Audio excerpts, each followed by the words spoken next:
येणाऱ्या काळामध्ये रायगड आणि नाशिकच्या पालकमंत्रीपदाचा वाद वाढण्याची शक्यता आहे। याचं कारण म्हणजे 15 ऑगस्टच्या ध्वजारोहणासाठी राज्य सरकारनं परिपत्रक जारी केलंय। त्यानुसार रायगडमध्ये मंत्री अदिती तटकरे यांच्या हस्ते ध्वजारोहण होणार आहे, तर नाशिकमध्ये गिरीश महाजन ध्वजारोहण करणार आहेत। रायगड आणि नाशिकमध्ये शिंदेंच्या शिवसेनेमधील एकाही मंत्र्याचं ध्वजारोहणाच्या यादीमध्ये नाव नाहीये, त्यामुळे आता शिंदेंच्या शिवसेनेमध्ये नाराजी वाढल्याचं दिसतंय।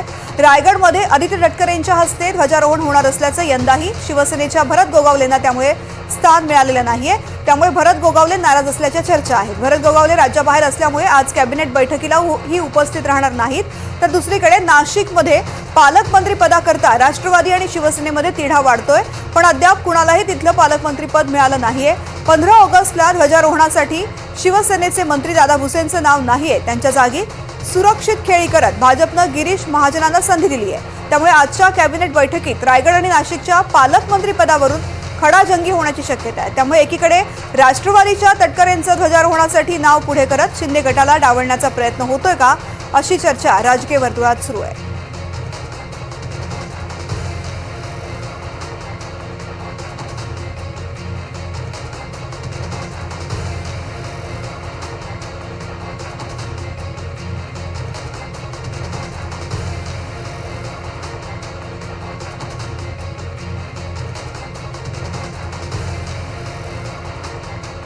या संदर्भात चर्चा करूयात माझ्या सहकाऱ्यांसोबत। अक्षय कुडकेलवार, सागर कुलकर्णी आणि प्रांजल कुलकर्णी आपल्या सोबत असणार आहे। सागर, रायगडमध्ये पालकमंत्री पदाचा वाद पेटण्याची शक्यता आहे। अदिती तटकरेंना ध्वजारोहणाची संधी दिल्यामुळे भरत गोगावले नाराज असल्याची चर्चा आहे। नेमकं काय सध्या सुरू आहे? महाराष्ट्राच्या राज्याचे मुख्यमंत्री देवेंद्र फडणवीस यांचं सरकार हे फार बहुमताचं आहे, कणखर आहे आणि फडणवीस हे खूप पारदर्शक आणि त्यांच्या भूमिकेवर ठाम असतात असा जो गवगवा केला जातो। पण तरी देखील जिल्ह्यात राज्यातल्या 2 जिल्हे जे आहेत, जे रायगड आणि नाशिक, याचं पालकमंत्रीपद हे फडणवीसांसाठी डोकेदुखी ठरतं हे स्पष्ट दिसून येत आहे। याचं प्रमुख कारण म्हणजे गेल्या जवळपास 1 ते 1.5 वर्षापासून या दोन्ही जिल्ह्याचे पालकमंत्री कोण करायचं यावरनं महायुतीतल्या तिन्ही मित्र पक्षांमध्ये प्रचंड संघर्ष दिसून येतोय। फडणवीसांनी जो निर्णय घेतला होता की नाशिकचं पालकमंत्रीपद गिरीश महाजनांना करावं आणि दुसरीकडे रायगडचं पालकमंत्रीपद अदिती तटकरे यांना करावं, हा निर्णय घेतल्यानं अवघ्या 24 तासामध्ये एकनाथ शिंदेच्या दबावामुळे त्याला स्थगिती देण्यात आली। अर्थात भाजपच्या दिल्ली पक्षश्रेष्ठींच्या आदेशाने राज्याच्या मुख्यमंत्र्यांना तशा स्वरूपाचा निर्णय घेतल्याची चर्चा खूप जोरदार सुरू झाली आणि त्या दिवसापासून ते आजपर्यंत अद्यापही नाशिक आणि रायगडचा पालकमंत्री पूर्णवेळ नेमून देण्यात आला नाही। अर्थात भाजपाने सोयीस्कर भूमिका घेत गिरीश महाजनांच्या पदरात दरवेळेस 26 जानेवारी आणि 15 ऑगस्टचं निमित्त दाखवत किंवा 1 मेचं महाराष्ट्र दिवसाचं औचित्य दाखवत ध्वजवंदनाचा कार्यक्रम गिरीश महाजनांकडे देण्यात आला आणि अप्रत्यक्षरित्या गिरीश महाजन हेच सर्वेसर्वा पालकमंत्री राहतील असे संकेत दिले गेले। मुद्दा उपस्थित राहतोय तो रायगडच्या संदर्भामध्ये एकनाथ शिंदे यांची प्रतिष्ठा पणाला लागली आहे। दुसरीकडे तटकरे आणि गोगावले यांच्या जिल्ह्यातला अंतर्गत संघर्ष हा जगजाहीर आहे आणि एकमेकांच्या विरोधात टोकाची भूमिका मांडताना दिसत आहेत। अशा परिस्थितीमध्ये आता परत एकदा 15 ऑगस्टच्या निमित्तानं अदिती तटकरेंचंच नाव समोर आल्यामुळे गोगावले आणि तत्सम शिवसेनेचे जे जिल्ह्यातले संबंधित आमदार आहेत ते प्रचंड नाराज आहेत। अर्थात सांगायचं कुणाला अशी अडचण आहे, अवघड जागी दुखण्याने जावई डॉक्टर असं म्हणतात, अशी परिस्थिती सध्या शिंदे शिवसेनेच्या आमदारांची झालेली आहे। रायगड मधला पालकमंत्री पदाचा वाद कॅबिनेटमध्ये किती विकोपाला आणतात याविषयी शंका आहे, कारण की बाहेर भरपूर बोलघेवडे बोलणारे असतात पण मुख्यमंत्र्यांसमोर अनेक जण खूप शांत बसतात आणि मग तिथे भाष्य होत नाही। पण गोगावले आज कॅबिनेटला येत नाहीयेत अशी माहिती उपलब्ध होती। अशा परिस्थितीमध्ये मुळात राज्याचे जे नाराज झालेले शिंदेचे जे आमदार आहेत ते कशा स्वरूपाची भूमिका घेत आहेत, उघड पद्धतीने प्रतिक्रिया देत आहेत का, एकनाथ शिंदे या संदर्भात काही भूमिका मांडतायत का, याकडे आज लक्ष आहे। निश्चित सागर सोबत असाच रहा। आपण नाशिकमध्ये जाऊयात। नाशिकमधून प्रांजल कुलकर्णी आपल्या सोबत आहेत। प्रांजल, खरं तर गेल्या अनेक दिवसांपासून नाशिकच्या पालकमंत्री पदाचाही तिढा कायम राहिलेला आहे। गिरीश महाजन आणि दादा भुसे यांच्यामध्ये हा तिढा आहे। पालकमंत्री पद घोषित झालेलं नाही, मात्र 15 ऑगस्टची ध्वजारोहणाची यादी समोर आली, ज्यामध्ये गिरीश महाजनांचं नाव आहे, त्यांच्या हस्ते ध्वजारोहण होणार आहे। म्हणजे दादा भुसेंचा पालकमंत्री पदाचा पत्ताच कट केला गेला असं म्हणायचं का?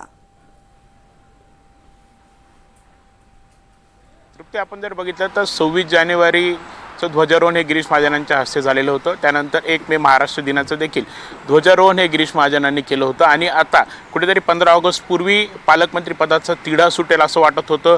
15 ऑगस्टचं ध्वजारोहण कोणाच्या हस्ते होणार याकडे खरं सर्वांचं लक्ष लागलं होतं. मात्र काल सायंकाळी यादी आली आणि त्यामध्ये पुन्हा एकदा गिरीश महाजन यांचंच नाव हे आलेलं आहे. त्यामुळे कुठेतरी गिरीश महाजन हेच पालकमंत्री असणार का असं देखील प्रश्न, अशा देखील चर्चा ज्या आहेत त्या राजकीय वर्तुळात आता रंगलेल्या आहेत.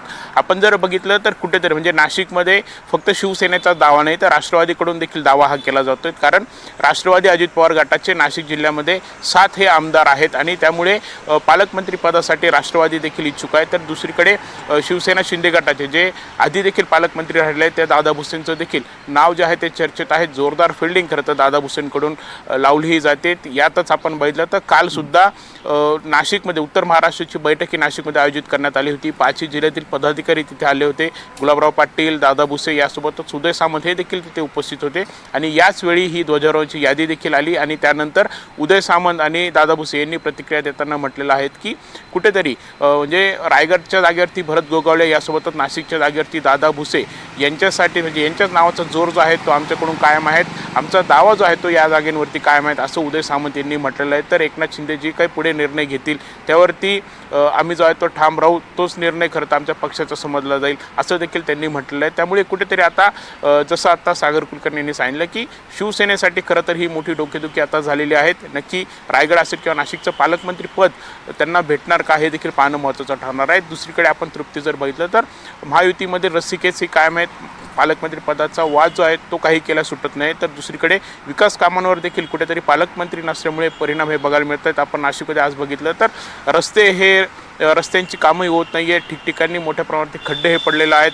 पाण्यावरून आंदोलन सुरू आहेत. यासोबतच इतर अनेक मुद्दे आहेत की ज्यावरून नागरिकांना आंदोलन करावं लागतं आहे आणि अशात पालकमंत्री नाही आहेत. त्यामुळे कुठेतरी हे देखील प्रश्न सुटत नाही आहेत असं देखील बोललं जात आहे. त्यामुळे एकंदरीतच आता 15 ऑगस्टचं ध्वजारोहण ते गिरीश महाजनांच्या हस्ते होणार आहेत. मात्र नाशिकला पालकमंत्री कधी मिळणार हा प्रश्न जो आहे तो कायम आहे. निश्चित प्रांजल, ध्वजारोहणाचा प्रश्न मार्गी लागलेला आहे. मात्र नागरिकांचे प्रश्न कसे मार्गी लागणार हा खरं तर प्रश्न आहे. माझ्यासोबत असाच रहा. अक्षय कुडकेलवार आहेत आपल्यासोबत मुंबईमधून.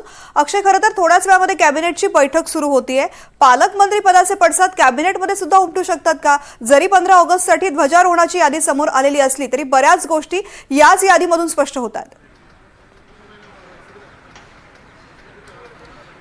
नक्कीच यासाठी आपण जर बघतोय की काही दिवसांपूर्वी एकनाथ शिंदे हे दिल्लीला गेले होते. अमित शहा, नरेंद्र मोदी यांच्यासोबत त्यांच्या बैठकी झाल्या होत्या आणि ह्यानंतर या बैठकानंतर सुनील तटकरे आणि एकनाथ शिंदे यांची देखील बैठक पार पडली होती आणि याच बैठकीमध्ये पालकमंत्री पदाबाबत देखील चर्चा झाल्याचं कळत होतं.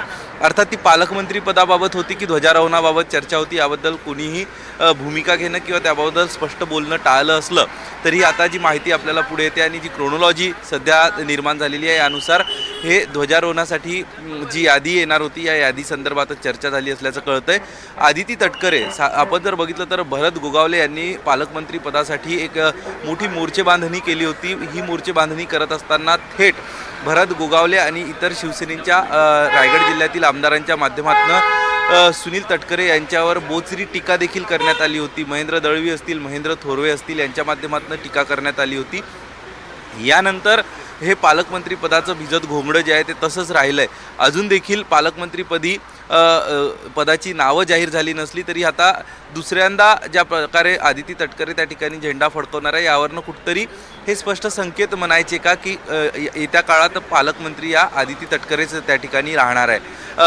असं असलं तरी भरत गोगावले असतील, शिवसेनेचे काही मंत्री असतील ज्यांच्याशी आपलं बोलणं झालं आहे ते असंच सांगतात. भरत गोगावले यांनी देखील सांगितलं की ध्वजारोहणाचा अधिकार मिळणं म्हणजे पालकमंत्रीपद मिळणं नाही. आणखी देखील आमचा अधिकार, आमचा दावा पालकमंत्रीपदावरती कायम राहणार आहे. असं असताना मात्र भरत गोगावले यांनी आज महत्त्वाच्या मंत्रिमंडळ बैठकीकडे पाठ फिरवली आहे. ते काल कर्नाटकात होते आणि आता जी माहिती मिळते आहे यानुसार भरत गोगावले हे दिल्लीला पोहोचले आहेत. दिल्लीत भरत गोगावले आहेत.